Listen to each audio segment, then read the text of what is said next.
That's it. And I was going to say that had we started on time. I've been waiting for you because we've been waiting to talk to you. Our guest, thank you, is Sheriff Chris Swanson. Thank you for coming. Yes, ma'am. But you were late. I was late, but I got a good reason. I want to hear it because I haven't heard his reason for being late, so we're going to hear it right now.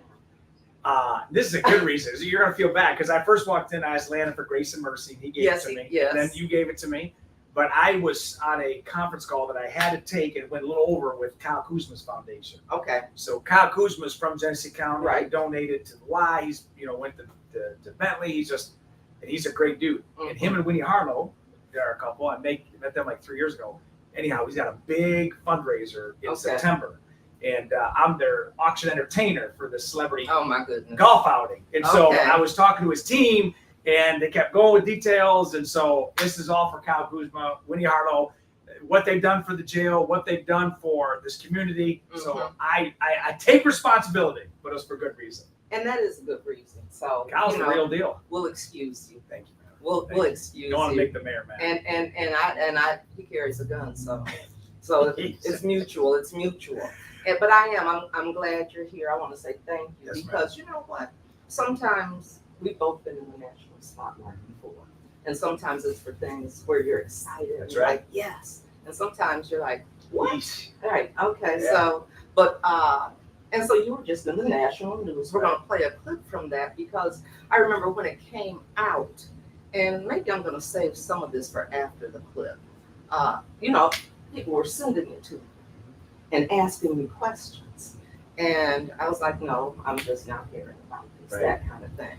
But what I want to say before we get into it is I want to appreciate you for saying yes. I want to talk about this. I want to talk about what happened. I want to explain some things, take responsibility for things, because some people in your position will run away. That's right. And not want to talk that about ain't it. And so for you to come on and say, no, let's have this conversation. We appreciate it. Thank you. So I'm going to play just a little clip, and then we'll jump into this. Got it. Sheriff Chris Swanson runs the jail and was a strong supporter of the policy when it began 10 years ago. He is personally named in the lawsuit. How much money is the county making from video visits right now? Over $400,000. What was the reasoning behind it? Money. When I became the undersheriff in 2010, we had to cut 10% of our budget. When it came to the revenue, it was very attractive, and it still is to sheriffs across the country. But we're going to change that. And by change that, Sheriff Swanson meant now. In our interview, he told me that he believes he made a mistake, and regardless of how the court rules, he says he's reversing course, reinstating in-person visits starting next month. We're going to return to in-person visits, and we're going to reinvest our revenues back to lowering costs for jail calls and video visitations. You're going to be leaving money on the table. It's money I don't need, and it's money that doesn't come from the inmates, it comes from their families. And so you're penalizing people, and I see that now. You were one of the guys that was a proponent of ending in-person visits, and now you've made this giant turn here. It's because the person that I am today is not the same person I was in 2012, 2014. Because we do change. That's right. We evolve. Right. We should. Some of us don't, but some of us do. And it was interesting to me because I thought, it was 10 years ago. That's right. 10 years ago, a lot was going on in the city of Flint. 10 years ago, we entered into a water crisis. That's right. And so one of the questions that I was asked, well, two of them, because they're tied together, was, okay, I was in office then, or shortly after, 2015, I came into office. And did I know this was going on? And did I think it was a cover-up? Because, when we talk about the water crisis, you hear cover-up, and we talk about that. And so my question to the first answer was, did I know about it? No. Did I think it was a cover-up? No. And I'll tell you why. But I could be wrong. You tell me. I didn't think so because there was so much going on. We were under the national spotlight on our water.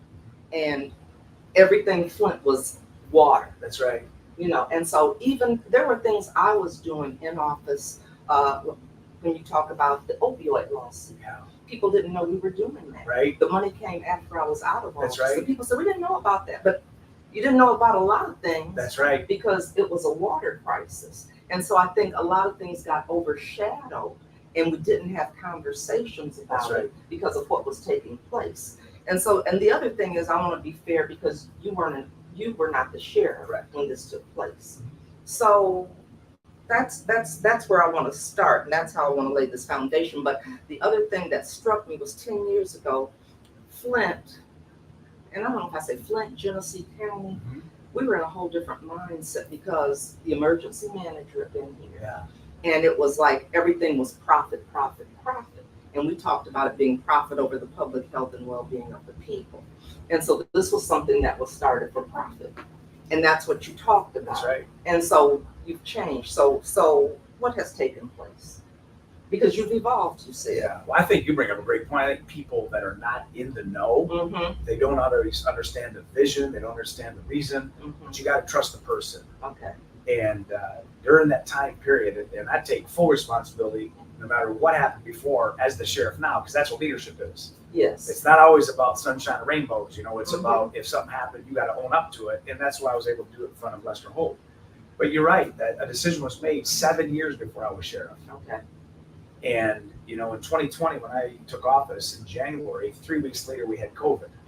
And I'm also the emergency manager. Yes. So we had to switch, like Eastern Michigan. You better say what that means, because Yeah. that doesn't sound good. You know, Yeah. emergency manager. The What emergency, that every means, county because by everybody law, doesn't know right? what that means. And the mayor, I the emergency know. manager of the city, Right, and so- the sheriff in this county is the emergency manager of the county. Then it goes to the state, and then it goes to the feds. Right. And just like when there was a disaster declared in 2015, 2016, it started with the city, Yes. and then it started with the county and the state. That means that whether it's man-made or it's natural, emergency managers take care of the people. And there's another whole set of rules and freedoms that you have.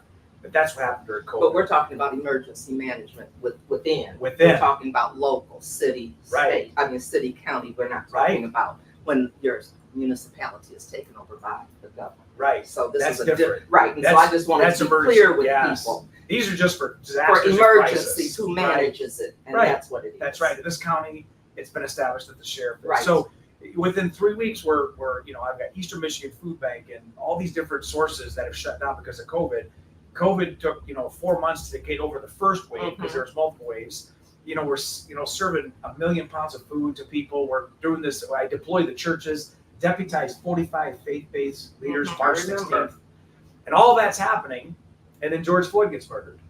And then protests hit. And then that whole summer, we had 40 protests. And then as soon as that happens, we launched Ignite September 8th, 2020 to change the way we do jail.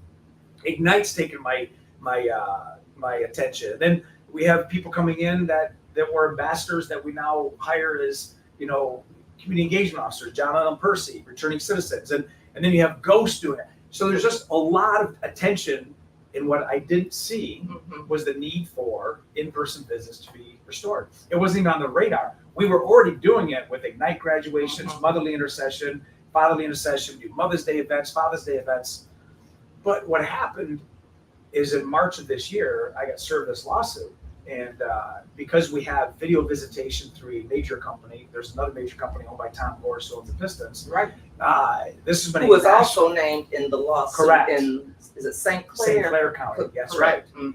So of all the sheriffs in the country, 3,084, and the 83 sheriffs of Michigan, myself and the Republican sheriff out in St. Clair County were served. And I when I was reading through it, Mayor, I was reading it, I'm thinking clearly, because it's 2 or 3 attorneys from DC, one from California, and then they used a Michigan attorney firm to get into the Michigan law, and they filed it on the state level. But I was reading it, I'm thinking clearly they don't see what we're doing. They don't see the Harvard study. They don't see that all the work we're doing, their expungement fairs. I mean, Swanson's trying to do everything in his power to not just reform, but evolve the culture. Okay. And we've seen that. So I was not offended by getting served. I was wondering that if they would have just called me and said, "Hey, we want to talk about this," that would have been just as effective. So no one ever called. No. So what do you say to people that say, "Well, you wouldn't have done anything had you not gotten served"? Well, you didn't ask me. Like my actions, I say to people, don't listen to what I say, just watch what I do. Okay. And the work that we've done in this county in 5 years, I've been going on, I'm now on my 32nd year as the sheriff's office employee, a county employee, a That's a long servant. time. Yeah. I'm thinking, if I need to do something and I'm resistant to do it or I don't see it, then there's other avenues. But I say that because, and I said this to Lester Holt, the lawsuit jingled the bell. Like, wait a second, I'm not worried about being sued. That comes with the territory, right? But they bring up a great point. How do I address that? So let me ask this. Yeah. Because I'm a psychologist. Yeah. Mental health provider. Yeah. And I know that we have mental health providers in the jails. When this took place, this was before you were the sheriff. Right. Did any of the mental health providers say this isn't good for children and their emotional well-being, their mental health? No. And that's what I was surprised by. This was 10 years ago, but I was surprised because that's the first thing, I remember going into becoming mayor. Having been a psychologist, I remember having a press conference saying I had a moral and an ethical obligation to speak up as a psychologist because I knew the harm and the damage from lead poisoning that was going to take place in at least the pediatric community, and the hardship and the stress and strain of the parents and the family. And so that was, but that was what I did. So that was my question is, did any of the mental health people ever bring it up? No. And there's not a county sheriff in the state of Michigan that has in-person contact visits. Okay, well, not a one. And mental health people, we need to talk. Right. And I'm thinking that this is going to be a tipping point for that. I hope so. To reverse course, me too. Yeah, I hope so. Yeah. Because and I would much rather people do it because their heart tells them to do it. That's why I didn't want a judge to order me to do it. I didn't need a judge or court to order me to do it. Because I saw that too. Because in fact, you're going to start in-person visitation. You gave July the 6th. I thought it was the 6th. Mm-hmm. Yes. Got some comments. Oh. So within the comments, you got a few people that said hi. I've shared them already on the screen. All right, but I'll start with John Medley. Thank you, Mayor Weaver. I didn't realize that. That's a great point. We've got the BATA 100. I appreciate the clarification on the jail family phone costs. John Malley comes in again, says, if the lawsuit had not come, would the sheriff had changed his course? And that's what we just asked. Right. Yep. That's a And great then, question. and that came while you were answering. Oh, wow. Yeah. Good. Yep. And then the last two are just Mayor Weaver, you're the best. And then Flint needs a trauma therapist. Well, we do need trauma-informed care, that's for sure. But it's a mental health issue, and we need to be addressing it. And that's one of the things we talk about in a city like Flint, for sure, that has gone through so much trauma, mental and emotional trauma.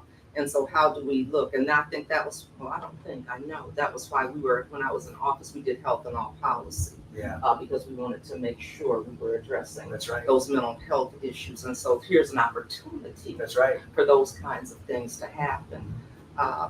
When I worked at Mount Motherly, Intercession was with us. And so we were doing things. And so that was very important. We worked with mothers with kids who had their mothers incarcerated. So we were doing a lot of that work. And so that's what surprised me was, well, how come somebody from mental health didn't say something?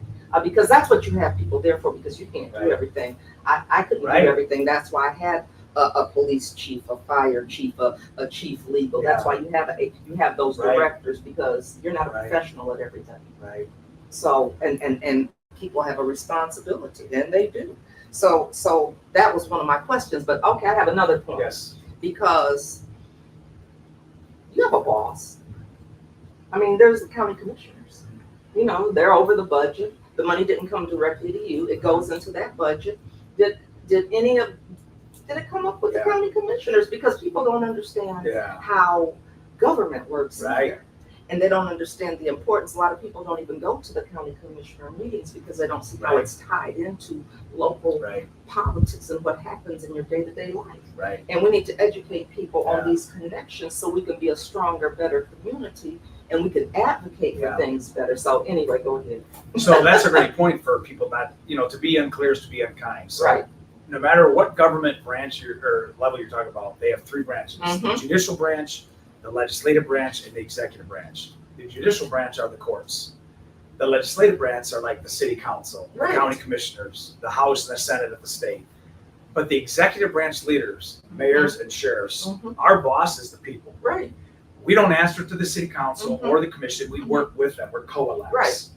And in a city government, it's a strong mayor system, which means that you are the executive director. Right. In the sheriff's office, that's what the sheriff does. Mhm. The county government gives the sheriff a budget, and the sheriff operates within that budget, and the county board doesn't say, we want you to do this, do this, do this. Nor do I tell the county board, I need you to give me this much money. It's a purposeful design for a check and balance. Mhm. Right. And only up until this year, our county commissioners were all 2 years, so there's a rapid turnover. Okay. And there's obviously sheriffs before me, but to answer your question, the answer is no. It was never brought to our attention.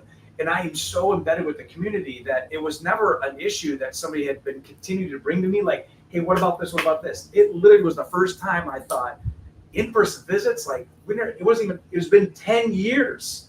Our video visitations were actually a godsend during COVID because Right. there's a year and a Because half. I was thinking it Oh, was man. going to have been a result They're not the of enemy. COVID. That's what I thought. They're a great supplement, Right.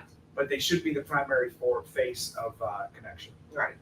Because I was reading something and I heard, somebody talking about their child as a toddler. Yeah, And they're not going to sit there and talk and interact. Whereas if you could have an in-person Right. visit, I can touch you, I can smell you. And right. I don't know, we like smelling little kids. Unless they've been outside playing, they smell like Yeah. outdoors. Yeah. But they you just love to But touch. you got and they homebound need folks that. that can't come in. Right. They need video They need visitation. video. Out of state folks that Right. can't. So there's a benefit to do that. What I didn't realize, which again, I did a lawsuit to get my attention, that expanding it to this level, there's a greater good for that. Because now folks on the inside can look and say, man, if I act like a clown, I'm gonna miss my visit. I'm gonna miss my kids. Plus, as Ignite, I'm trying to keep people from ever coming to jail. Right. I mean, I'm giving them all the trades and all the identification and giving them, GEDs, diplomas, and jobs. Because if they train and they're educated, they don't make the same decisions. So the video visitation to the in-person is just treating a symptom. The greater treatment is Ignite. And so I figured together, the two of them, complements Ignite. Okay, and we're going to talk about that because I know you've been doing some really good things in this community. But I do have, seems like I have one more. Oh, here's my question. Because you're saying, here's what you're going to do. So starting July 6th, That's right. In-person visits return. For 12 and under is the Okay. first phase. Okay, Yeah. okay. So they get to spend an hour together and they get to roll around the floor and hug and kiss. Okay. Motherly Intercession, I contract with them as a third party to help facilitate all that. It's gonna be great. So, and it will be. And I'm sure you're going to keep us posted on For sure. So But it's also important, so if I may, go ahead. for the ones 13 and above, that starts in August. Because Okay. again, 99% of my staff has never done in-person visits. So we're trying to train Wow. the staff. I'm not Okay. hiring any new people. Okay. We've got a flip-flop, and that's why I chose a Saturday, because it's a day that's usually less, taxing on the staff. I'm allowing the staff to dress down now Okay. every Saturday. Okay. So it takes away the uniform presence and that authoritarian, and it gives And the you want people staff. to be comfortable. Yeah, and I want my staff to be Right, you comfortable. want Like, everyone to be comfortable. right, Because that's what they need. That's what the Yeah, families need. that's That's right. what those kids deserve. right, Is right. to come into a place where they can be Yeah. as comfortable as right. possible. I'm trying to make it as unjail as possible. Okay. Because when folks are locked up, families do the time too. Yeah. And then the 13 and above or adults, that starts in August. Okay. And you can bring, one adult, two adults. And at that point, you get an opening hug, a closing hug. And those are 20-minute visits twice a month. So tell me this, because it was done for profit. How do you make up for the money that you're not going to get now That's as a good, yeah. result of? See, that's the financial side of you being the mayor. And as I told Lester Holt, I said, But we're not going to put profit over the public health and That's well-being right. of people. So what do you Right. do? well, I think it's important because you brought up in the opening comments, during that time period, 2012, 11, government is like the caboose of a train. 08, 09, the whole country suffered a massive housing crisis, massive depression, economic crash, and we're all based on property values. So when the property values crashed in 08, 09, and 10, we didn't feel the effects till 12 and 11 and 13. And we had to cut massive amounts, millions of dollars. And so my job as the undersheriff was to come up with a budget that allows us to function Mhm. and look at revenue sources. That's literally part of the budget, expenses and revenues. And one of them was video visitation. Okay. And so we make about $400,000 a year even now Mhm. on our video visitation, about $180,000 on our phone calls, but it all goes to the county general fund. Okay. So before I said to Lester anything, I got with the county administrator, a friend of mine, Josh Freeman, and I said, hey, number one, we're going to restore visits because Mhm. it's the right thing to do. But number two, we don't need this money as a distraction. Okay. And we've got to find a way for it to come out from probably my budget, which is $32 million. Mhm. But I'm going to reinvest that into lowering costs for Okay. families. So dropping that 21 cents a minute down to 12 and $10 a video visit to Mhm. 8 is the Okay. first step. But again, it goes back to what you said. Don't ever put money over people. Government does spend money, and there's a way for you to get revenues, taxes, and Mhm. other services. But there's some money that's just, it's not worth it. Right. It sends a Some bad money message. you just don't Right. need. Sends a bad Yes. message. Oh, Landon's got a question. You got more comments. I'll go through it while you're here. And before we move on to the next thing, somebody says, "Thank you, Mayor Weaver, for bringing fire, hot issue to the light for the public, or for the Flint residents to know and learn." Negan Smith said, "Uh-oh, she got my boy Swanson in the room. Love that dude, man." I love you. Who said that? He got nervous. That was Negan Smith. Right on, Mr. Smith. John Malley said, and you kind of answered some of this stuff, so Yeah. that's why I was letting some of these things go, but you all can touch on it if Yeah. you want. They said, did the money go straight to the sheriff department? Yep. The next person says, to the sheriff, what are your top dreams and wishes to improve the county jail? And then let me do these couple comments. Yes, he has. I'd like, Negan Smith again. Yes, he has. I'd like to get with the sheriff to plan something good for the community this summer. And then John Malley's last question was that collection of money, over $400K was collected, was that monthly or yearly? Yearly, Yep. yeah. And to the events, Percy Glover, John L, and I have, Percy's taking the lead on it. We got a big summer event right across the street here Okay. at Evergreen, and we have another big one. We're going up to Carpenter Road, and we have 2 community events. Percy just raises a ton of money. We go in there, and we just like go into areas where most people don't want to go. Right. you know? Right. They Mhm. want to go, and I'm not any area you serve is great, but we Right. want to go to areas that you would normally see folks like me in there. Mhm. And man, we had a great time. So we have 2 of those planned, one in July, one in August. But all the things, I mean, we had Deps and Dogs during Back to the Bricks. You know, we had the expungement fair that we hosted the very first one. We do the Ignite graduations every 3 months. We invite people in. So all of those touch points, you know, we're doing Christmas in July 23rd. I'm giving out $9,000 in gift cards on traffic stops and just walking down the street. So don't break the law just to get a gift card. Okay. We You see partnered that with white car? Kroger. You see that white I see car? that Cadillac. Okay, stop. You're not getting one. Stop. No, you're not getting one. I've seen that car. You ain't getting one.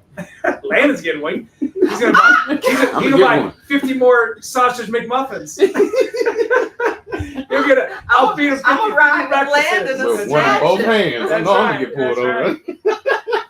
But the Christmas Spectacular, the second Saturday, where we give out, literally, I got $1 million worth last year of goods that we Okay. gave out, you know, and then the third week of Saturday, we do the No Child Left Behind, where I go out and work with other partners, and John L. and Percy lead that, and we bring all the gifts in, and the inmates write cards to their loved ones, and the kids can come in and get the card and pick up gifts and do a video message, live feed. Like Okay. all those touch points are important. It's still a jail. Right. We still have victims, But we still but have. we would, yeah. Yeah. How do we They're- change the they're environment? People, and how do you change? Do you know the our jail environment? population this last year is down 100? Okay. It's down 100. That's right. good. So we have 100 less people in jail this year than we did last year. Okay. And why is that? Why? And I understand we had tragedy this week. We had 2 shootings. I was gonna bring that But- up, but I said that's a whole nother show. We've had a lot of Yeah. stuff this week. Yeah, but this is a bad week to judge Mhm. what, you know, Operation Arrowhead downtown. It's been 2 years in the making. You can go downtown and you can enjoy yourself. We had all the businesses there because we do policing different. We don't just solve problems or treat symptoms. We solve problems, and we allow people to, you know, to as police officers to go and not just arrest and catch a stat. Like, why are they doing it in the first place? Oh, they're addicted. They have no shoes. They have no clothes. They have no Right. food. Let's help that When you can't, and and treat people fair. that was the same thing when I worked at Mott. I remember one of the things, I was a therapist at that Yeah. time, and one of the things I said is if we don't treat their basic needs Right. first, I can't do anything therapeutic That's right. until basic needs are That's met. it, And so, and that's with anything, right? you know, because there's an underlying reason keep putting a Band-Aid on this, but Yeah, I need some medication. yeah. How do we fix Get rid it? of it, That's you right. know, so that's That's what I call we have police to do. evolution. Mhm. And that's why you said you're evolving. That's right. I think the whole system. So, yeah, after you get things started again, this is just me talking because I expect you to kind of be an advocate. Yeah. Because that's what you seem to do. It's like, oh, this works. That's right. I'm going to go and talk about That's it right. and talk about what you see That's right. and the human benefits. Yeah. And the evolution and why it's important That's right. to bring this back. That's just me talking. And you know what? And it's you talking, but Frederick Douglass, he's one of my heroes of the fast, 1800s slave abolitionist. And it's not because of who he is, but it's what he stood for. Okay. I work with anybody who unites, and I speak with nobody who divides. I don't care if it's Lester Holt or Mayor Weaver. If they got a platform to reach people, I'm taking advantage of it. Yeah. And so I don't base what my platform is on what their crowd is or their. Because If everybody you can reach needs people, to I know. can't. Look, exactly. Right. I remember That's somebody the best I got talked about because I can't remember what I did. I wasn't there. They said I was at the strip club, but I wasn't. I was at a conference. I said, well, how did I do that? But regardless, it was the people that worked there were poisoning my water. The people that worked there vote. The people that worked there have children. Yeah. And when we lose that compassion, That's right. then there's something wrong with us. I call that disruptive compassion. Yeah, I mean, and that's what you have to do, Yeah. and you have to bring people along, and Yeah. you have to educate them. And we always talk about meeting people where they are. Then when you meet them there, that you get talked about. Right. What you go there for? Right. That's So what Jesus did. exactly, and so we need, and that's what we Right. know. Right. We try to be Right. more like him Right. and more like him. We'll never be there, but we should try. That's right. And- Love your neighbor as yourself. We talked about it Exactly. at Vernon Chapel. That's right. Yeah. You did it right. Yeah, that was great. Thank you. That was really good because we were talking about gun violence That's right. awareness. So I'm going to switch unless there's anything. Is there anything that I haven't asked you about that No, ma'am. that you want to get out? I just appreciate you allowing me to say it. And I think when something's not right, own up to it, move on, and make the change. Yeah. And that's what I see you doing. Thank you. That's what I see you doing. And so I do. That's why I said I appreciate you coming in and facing it head on. You've got some things, and I know you're a busy man. We've just got a few more minutes, but there's some things. What are you most proud of that's going on that you want to do? And it might be more than Ignite. Talk about Ignite. Inmate growth naturally intensity through education. When I was in my master's program in 1998, Avon Burns was a seed planter to me. Dr. Ellis Perlman, he was a seed planter.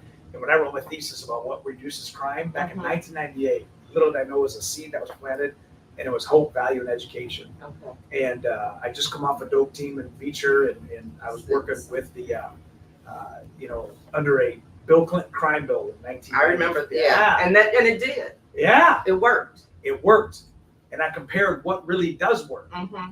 And when I found that it was hope, value, and education, and then when I knew I was becoming the sheriff in 2019, I was at a treadmill, I got off, and I thought, you know what? I see the same generations people come through the jail. We got to break that. And that's where I came up with Ignite. Well, I got appointed in 2019, took office. I told you what happened there. When we launched it September 8, 2020, and I said, we're changing the culture of this place from incarceration, education, the mindset. And I told my staff, we're going to document every stat because I can tell stories, I can sell it, but I want the data. And for years, we tracked it all, Mayor. And then when I got a call from Dr. Elson out of Harvard and said, we've been hearing about this Ignite, you've launched it to other states, we want to study it. They came in, and for 2 years, they brought in Brown University, University of Michigan, Harvard Law, Dr. Yang, and these are all PhDs that studied the data, they studied the court systems, they did before and afters. In February of this year, they gave a report that is now the benchmark of jails in America, and they said, Ignite, after 4 years and 2 years of study, reduces jail violence by 49%, reduces recidivism, repeat crime by 23% per year. That's what everybody's asking for. Right. It increases the trust between community and jails, and it saves the community $5,600 per person per year when they're in Ignite.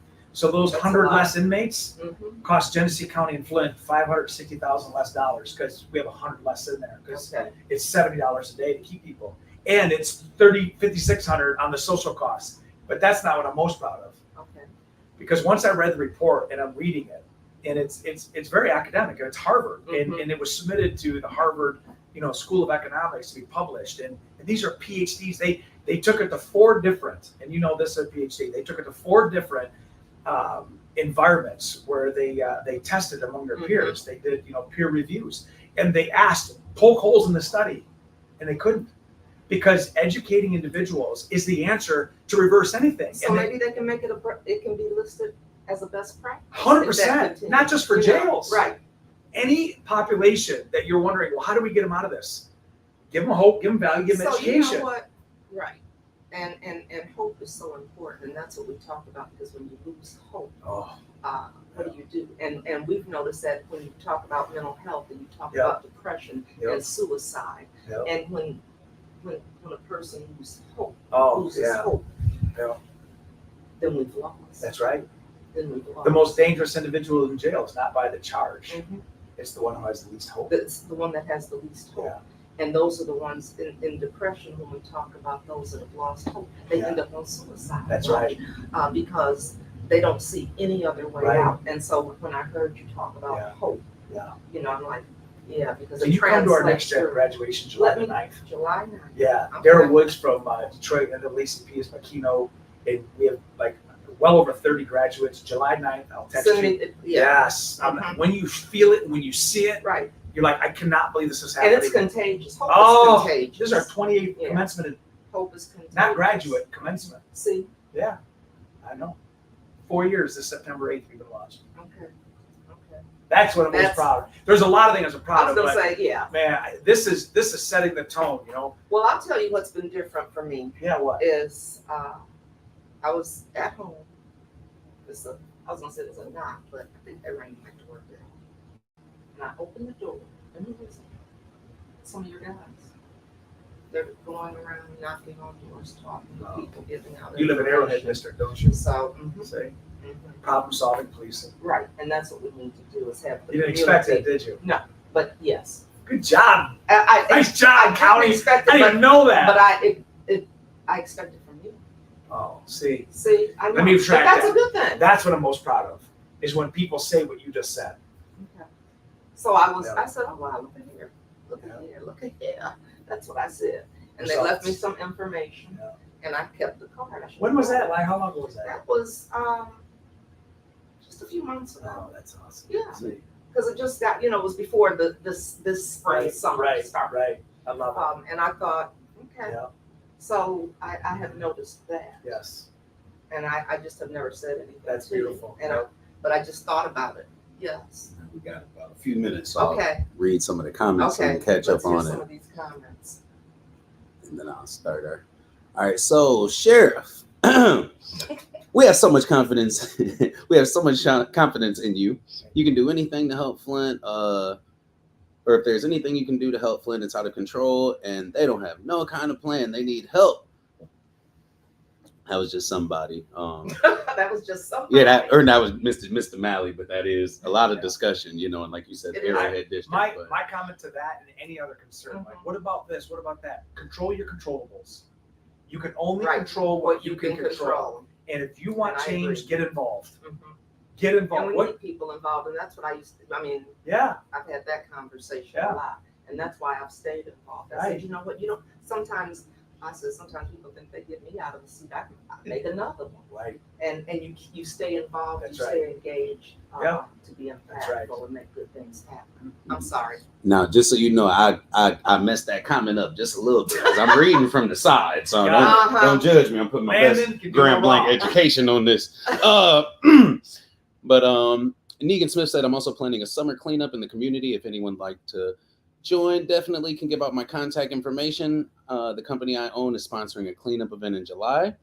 Someone says, shout out to Mr. Hendricks, great voice. That's the comment I was really trying to get to. Jimi Hendrix' cousin.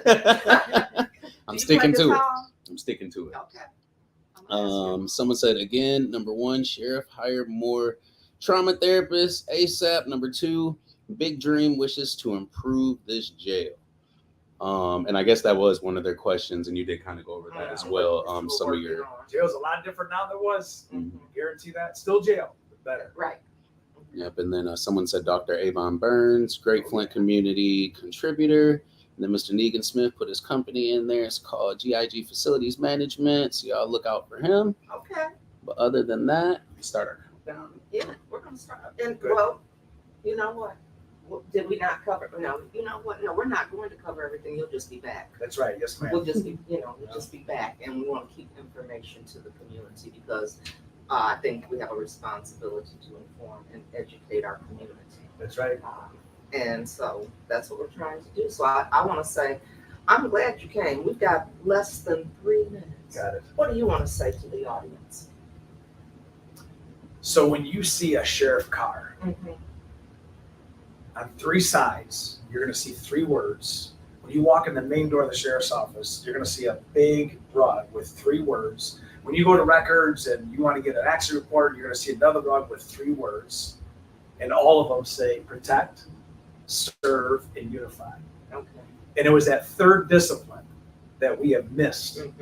And not only just law enforcement, but we have missed as a society. Yeah. Because protection, you're going to protect what means the most to you. Protect That's your true. house. You're going to protect your family. You're going to protect the country. We know that.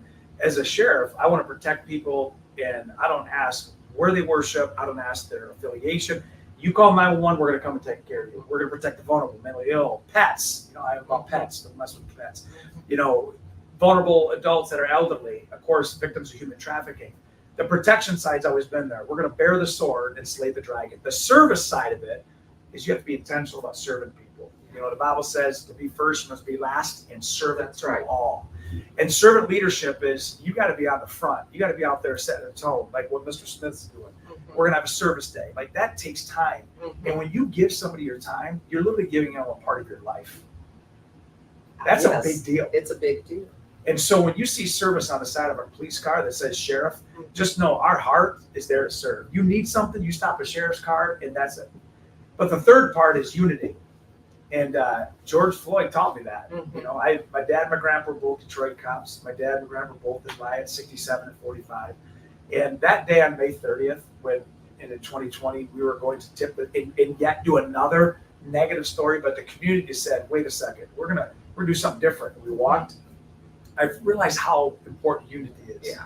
And unity has no color, has no race, has no political affiliation. Unity is bringing people together in common discord. So my final charge to everybody out there is instead of looking at somebody and finding out all the reasons why you disagree with them, go find one thing that you can be unified with them and watch what happens. Watch. Don't judge Chris or Landon or Mayor McCarran because of somebody else that looked or did like they did you wrong. No. What about them can I learn and say, you know what, man, we can connect on that. That's unity. And that's what we need to do. Right. I said, you know what, and you don't even have to like your neighbor. Right. But I bet you both want to live in a safe neighborhood. 100%. I bet you both want a clean neighborhood. There are certain things that we all want. That's right. As people. And it doesn't mean we don't have to go out together. Right. We don't have to, hang out and be friends, but we can unify on that. That's right. And That's that's what it is. And what are the things we can work that we agree on and we can work together That's on? right. Because those are bigger than the other things most of the time. That's right. Most of the time, and that's what we need to figure out. So we're going to end on that note. Thank you. But I want to say thank you for coming. Thank you for addressing the questions and not backing away and saying nope. And you were late for a good reason, and we'll be looking forward to that as well. Yes, ma'am. And everything else that you talked about. So you're coming back. Thank you, And everybody. thank you all for tuning in. Share this because what you said is important, and we need to get this information out. So you all have a good afternoon, and thank you for turning in to Real Talk with Karen Weaver. And I'm glad to have our special guest today, Sheriff Chris Swanson. Thank you. Thank you. Thank you, Landon. Thank you, Landon.